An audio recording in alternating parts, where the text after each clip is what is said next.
Kowe jangkepe Ladrang Nuswantara. Iya.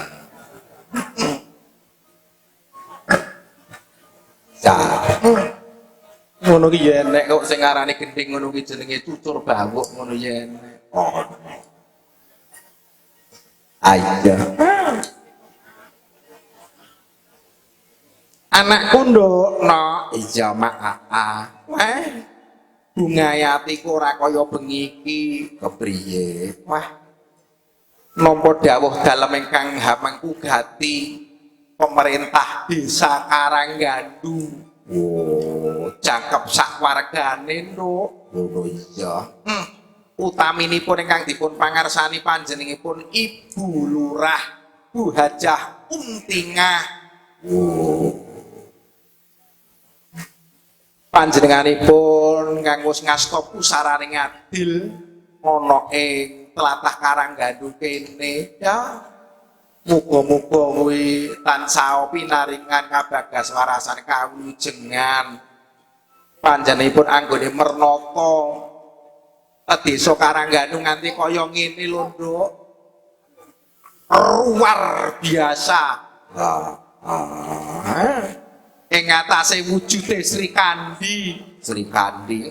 Tegese iki wanodya lho panjenengane kan ya lurah ki kan yo arang-arang no suwijining pangarsa wanodya kuwi. Pemimpin kuwi wanodya kan yo ana ning yo arang-arang. Panjenengane saestu kok, Nduk. Ya, Anggone Mernata Prajanata desa kuwi nganti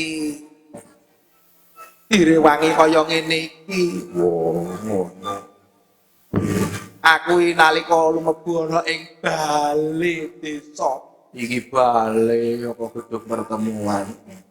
Najan kaya urung dadi 100% ning iki sok le dadi mesti apik. Lah iya. Banget. Apik banget. Karanggandu. Matur nuwun utamene uga para kanca perangkat desa. Pepundhenku Mbah Care Ahmad Thayyibun. Ya. Muga-muga tansah pinaringan kawilujengan nembe gerak. Seminggu jare nampa iku. Lah iya. Uga kadangku panjenengane Mas Imam aja.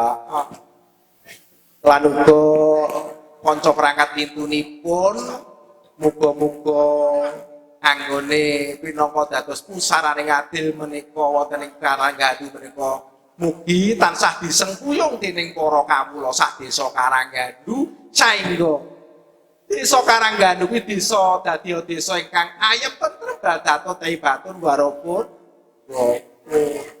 Ono iya gemah ripah loh jinawi karta tata tur raharja nyatane, Nduk. piye? Iki dina lek panenan wuwuhan kuwi jenenge mbruwah-wawah. Ana tlatah kene kuwi kejaba kuwi duweni daratan uga duweni lautan. Pantai. Dadi asile kuwi ana sing saka samudra, ana ing saka wana, lan uga ana ing saka ulah tetanen lan sak piturute lho. Wah, jan tenan. Lek apa panen cengkeh ning kene iki ya kaya ra umum, panen duren ya ngono, gedhang ya ngono, kambil ya ngono. Wis ora kurang bobo lek wong kene, wis ora kurang mangan. Ya muga-muga kanthi kahanan kono kuwi disyukuri. Mangkane kanthi kahanan kang kaya mengkono kuwi panjenenge Bu Kepala Desa Bu Hajah Untingah kuwi lumantar disengkuyung para wargane nganakake bersih desa sing saben taune iki bersih desa kuwi ora nggih wayang lan murwakala. Taun iki dianakake wayangan lan murwakala. Tepuk tangan untuk Bu Lurah. Tenan kok. Ya muga-muga kanthi diwiwiti taun iki dadi agenda tahunan saben taun ya wayangan. Ora apa-apa dalange ya dudu aku, ning aku meling lek sing penak petunge ya kancane dhewe. Ora percaya takon Pak Imam lho, kan PK-ne pelaksana kegiatan iya. Lagi. Mbah Cari, Mbah. Ya, lek kaya Mbah Cari kuwi pancen awake dhewe wis akrab lawas kok mergo apa? Kuwi ana ing pengurus PPDI panjenengane iki ya sebagai pengurus kabupaten. Persatuan Perangkat Desa Indonesia.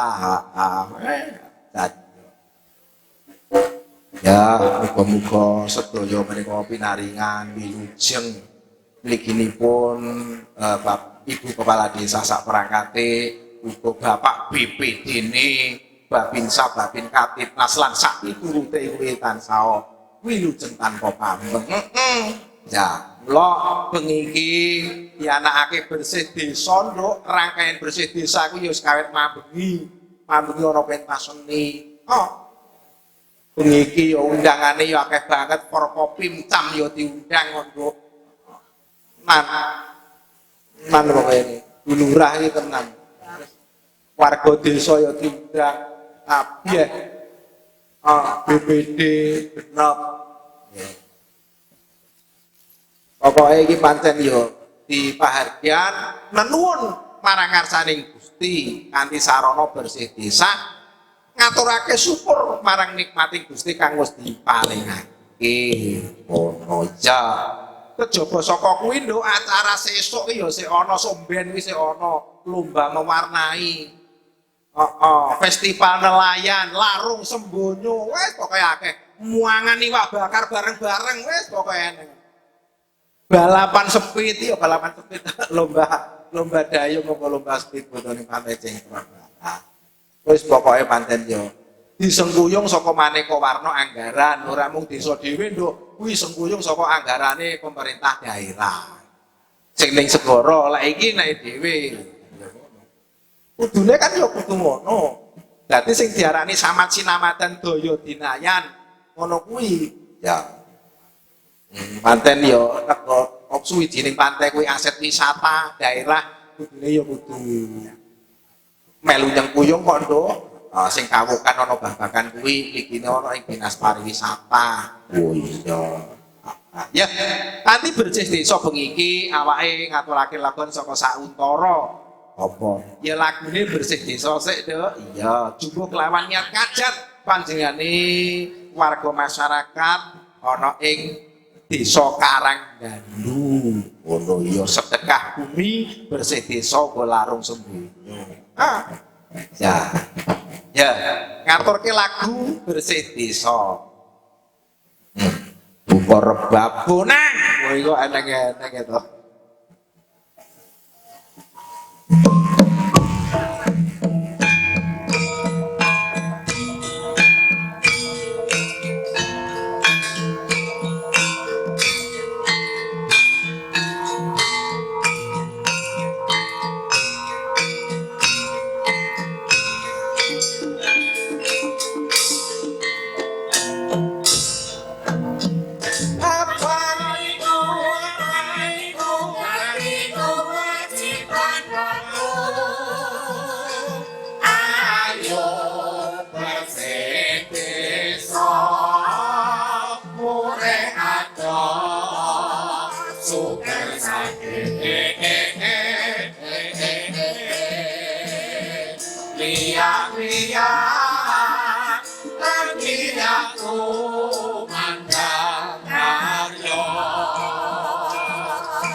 Iya.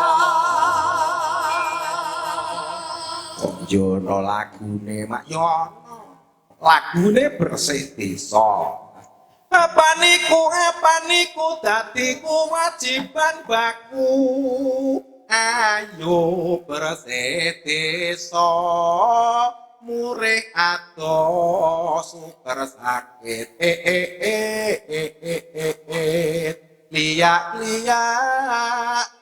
liak tumandang karyo. Tapi yang ngono kuwi lho. Bangunlah jiwanya, bangunlah badannya. Jadi bersih desa kuwi lingkungane ya diresiki kanthi tumandang karya gotong royong cara saiki diarani padat karyatune. Iya. Bersih desa jiwane ya ngene iki kanthi syukuran. Bersih desa iki maneka warna, uga ana sing khataman Quran, enek sing ludunan. Ana sing pengajian.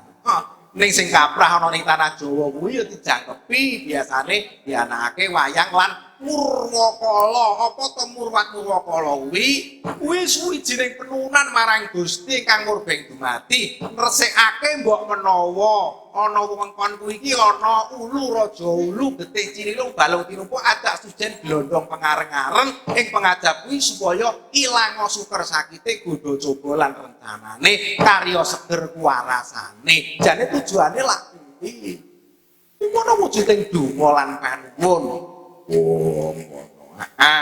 Mula apa mengini dadekne anggur apa ki? Dadekne agenda tahunan. Jos.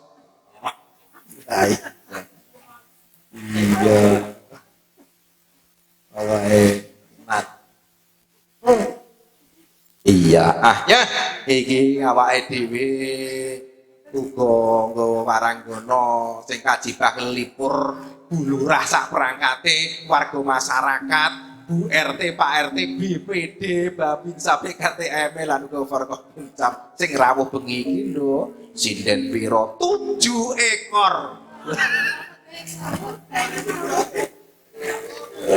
Alah iya. Aku lek siku matur yang Pak Imam wis Pak Imam tak gawakne sinden 7. Pitu ku piye? Ben oleh pitulungane Gusti kang murbeng dumati. Lah, ya ngono. Kabeh ora ngawur lho, enek naknike dhewe kok. Ya, yuk ditepangake siji bapak siji kok kene. Wah, dan wah. Kula. Ayo ditepungke dah ayo yo. Nggih, wilujeng dalu. Wilujeng dalu nggih dipekangake marang warga desa Karanggandu. Nami kula. Duh kon namine jenengan sinten? Ora lho, awakmu ku lho nebungno. Nggih, dipun tepakaken nami kula Septiana Putri Susiani. Septiana Putri Susiani. Dalemipun Bandung, Talun Kulon Bandung. Talun Kulon Bandung. Nggih. Dan putri saka Talun Kulon Bandung. Dan baduke nonong. Taksih sekolah? Boten libur. Oh, Mas Kuku ki. Ya, jan. Siki, wis. Ulang-ulangane Sri wis ngene iki. Iki mesti wis disetel Pak Buri. Maksudku ki sik ngayahi sekolah apa wis metu sekolah ngono lho. Ya sakniki metu sekolah. Saiki awakmu metu sekolah, aku ki lho malah metu ning jero jajane. Piye yo? Napa niku sing metu teng jero? Wis ora tak dudohi urung wayahe kuwi. Urusanku karo Bu Lurah. Nggih. Kula tasik kelas 3 SMP. 3 SMP, SMP-ne pundi? SMP 1 Bandung. 1 Bandung, pinggir jembatan kae. Nggih. Oh iya, dan kelas 3. Dilo meneh SMA apa? Arep kelas 3 iku apa arep yang SMA? Mau kelas 3. Mau kelas 3, pinter ya, sisihe. Wah. Jane iki. Assalamualaikum warahmatullahi wabarakatuh. Waalaikumsalam warahmatullahi wabarakatuh. Pripun Bapak? Dipun tepangaken, Adik. Ditepangaken. Nggih. Tepak Aduh. Nggih tepangaken nami kula Keisha. Keisha. Nggih. Dalem pun pundi? Dalemipun Besuki. Besuki. Dukuane. Dukuane tumpuk. Wah, alah tumpuk. Nggih. Apa jarene sing wong tumpuk udele loro kae? Nggih. Heeh. Lah ning nggonku iki kondang, wong tumpuk niku udele loro. Nggih to. Heeh. Rame udele loro, Pak. Apa? Sikile nggih papat. Wah, sikile papat. Nggih. Layak to layak ya Allah, wong tumpuk udele loro sikile papat. Nggih to. Kupinge ya papat. Nggih. Dadi nggonmu ya ngono. Lek kula mboten. Oh, ora. Mboten. Nggih. Dan wah, dan sawet kering. Ini demenane Wito. Pokoknya sing bohai-bohai ini demenane Wito. Pokoknya orang buan belas kowe. Ayo sisihe. Injih, saderengipun ngaturaken assalamualaikum warahmatullahi wabarakatuh. Waalaikumsalam. Nggih. Wilujeng dalu. Ijeng dalu. Nggih. Dipun tepangaken. Nggih. Dipun tepangaken nami kula Rara, Pak. Rara. Nggih. Nggih, dalemipun Kula Pule. Pule. Nggih. Oh, Pule karangan Mugaya. Nggih, Taksih sekolah taksih kelas kelas 10 niki. 10. Oh, tegese 1 SMA. Nggih, Oh, leres. nggih. SMA Pule napa pundi? SMA Pule. Oh, nggih. Nggih. Nggih, matur nuwun. Nggih, sami-sami. Geser. Wah, nanti gawe belor. Cara biyen kuwi jenenge Surya Kantra. Aku biyen duwe lengahe Mbah saiki ilang. Dadi tak goleki ora ning Surya Kantra lengahe Mbah ki ora enek. Maksud ki Surya Kantra alinge Mbah kuwi ilang. Aku biyen duwe godi sakmene. Tak kengenu srengenge. Heeh, ki delok ngono kuwi. Tak goleki Surya Kantra lengahe Mbah ki ilang. Iya. Kok bahaya piye to? Kowe iki orang itu harus selalu berpikiran positif. Oh. Asumsimu kok aja negatif. Ketok lek awakmu asumsine wis ngono. Lah iya. Dikenalin lho. Nggih. Lah, Wilujeng dalu. Wilujeng dalu. Nggih, derek pitepangan. Nggih. Nami kula Lia. Lia. Nggih. Kula nggih benten kalih padatan, Mas. Pripun? Nggih niku wau lho ndamel Surya Kantra mari. Sapa kuwi, Mas? Mbak. Ya Mbak Rancen ya negesne iki ya ditegesne sing temen to, Mas. Basa Jawa kuwi muwi. Pripun? Apa? Tata cara sing Surya Kantra. Kantra. Ya masa yo kowe jenenge ngono. Heeh, lah aling ya aling ngono to, Mas. Ya aja dibatek Surya Kantra le ngono lho, Mas. Engko plerunakane Mbah ngono. Yo. Iki nyatu lengahe Mbah kok piye? Oh. Malah dicetak. Ya. Nggih. Ya. Kula sadhe Dalemipun kula ngentrong karangan. ngentrong karangan, regalek. Nggih, yo nglerek sisi. Lah iki putra daerah. Nggih. Cara durian lokal iki. Mesti keset. Tepangake nduk najan to. Nggih, wilujeng dalu. Iya. Nggih tepangaken kula Silvi, Pak. Silvi dalemipun Nggih kula niki mawon. mriki mawon. Dadi jenengan wargane Bu Hajah Tingah. Nggih. Oh, sesuk ndak aku ampirne kanca-kanca iki lek omahmu kene. Mboten. Mungkin wasel piyambakan. Wah, boleh dhewe. Wes dan iki yo penak lho iki wong putra daerah kok iki dadi sesuk sing bayari desa, mergo yo warga desa. Mboten jenengan lho, Pak. Iya. Ya. Jenengan tumpang turunan, Pak. Ya melok to. Iya. Yo lerek piye? Nggih, darak pitepangan Mbak Cangi. Nggih. Nami kula Sri Handayani, kula saking Dusun Purwodesa Bono, Kecamatan Boyolali, Tulungagung, Jawa Timur, Indonesia. Wah. Dan lagi cerdas. Kedah Cermat. Wah, celuwak niku bono. Celuwak bono. Kali ngipik pundine? Sak laripun. Sampun tindak ngriko nggih. Ngendi? Nah, teng celuwak. Heeh. Sampun to? Etane celuwak ngendi? Etane celuwak. Kok etane to? Oh, kidule. Kidule ngipe. Oh, lah Nggih. iya. Pun nate to tindak teng ngipe. Oh, wes kerep. Oh, kerep. Ngene Mbak Jenang Lasimun. Lho niku teng celuwak. Barokah. Barokah. Lah iya. Pripun kabare? Alhamdulillah sehat. Anake pinten sakniki? Alih. Bojone pinten? Setunggal. Alhamdulillah. Mboten sirwayo. Wes ora. Mboten. Ngene wis. Nggih, saya lemu jenengan blegendong ya. Saat ngene iki. Blegendong paru. Ora tanggapan ning omah mangan turu. Nggih, matur Matur suwun. Mbak Sri. Wah, celuwak. Celuwak niku pancen lokasine nggih ledok ngoten. Nggih, riyen niku awal mulane celuwek ngoten. Oh, celuwak. Nggih. Celuwekan ngoten. Celuwekan. Obo apa ciut? Ciwut, Oh, ciwut. awal-awale ciwut. Terus suwi-suwi saya ombo. Nggih, Mergo. malah celuwek. Mergo. Mergane kata sing niki tindak lan celuwek. Celuwak. Dadine malah nggih to saniki kan wonten kados Tegal Guling. Oh, Tegal Guling. Malah di ambane wong-wong ngene lho, Oh, malah. alah, celuwak sing maune ciut mergo ditekani wong-wong dadi ombo. Awalnya celuwek gitu. Celuwek. Terus saiki kata pariwisatane. Nah. Malah kata sing tindak teng Akeh celuwek. wong-wong sing rono. Akhirnya malah dadi Celuwek, celuwek iya. ngoten. Jan, Pak. Sejarah ngoten. Oh, nggih, nggih, matur nuwun. Ya, lah iki